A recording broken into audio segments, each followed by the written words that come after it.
আমি কতটা সুন্দরভাবে এবং সুষ্ঠুভাবে আমার এই দায়িত্বটা পালন করতে পারি। আমি নরেন্দ্রপুর গ্রিন পার্ক সার্বজনীন অল দ্য বেস্ট, খুব সুন্দর পুজো। আমি বারবার এরকমভাবে দেখছিলাম কারণ আমার খুবই এক্সাইটমেন্ট হচ্ছে।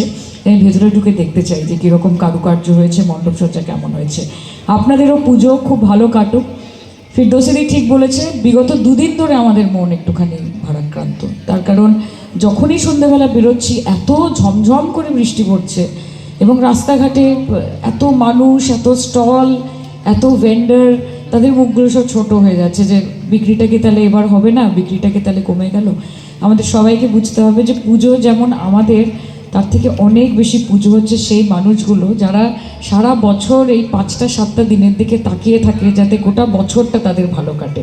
কাজে মায়ের কাছে আমি কৃতজ্ঞ, মুখ তুলে চেয়েছেন। আজকে কিন্তু ওয়েদার অনেক বেশি কন্ট্রোলে এবং আমি আশা করছি এবং প্রার্থনা করছি মায়ের কাছে যে খুব সুন্দরভাবে পুজোটা যেন সবাই যাপন করতে পারে। যদিও বাঙালির আবেগ, বাংলার আবেগ এই দুর্গাপুজো, মাথায় বৃষ্টি নিয়ে, বর্ষা নিয়ে, তুফান এলেও বাঙালির এই আবেগকে দমিয়ে রাখা যায় না, যেটা আমার চোখেও পড়েছে বিগত 2 দিনে।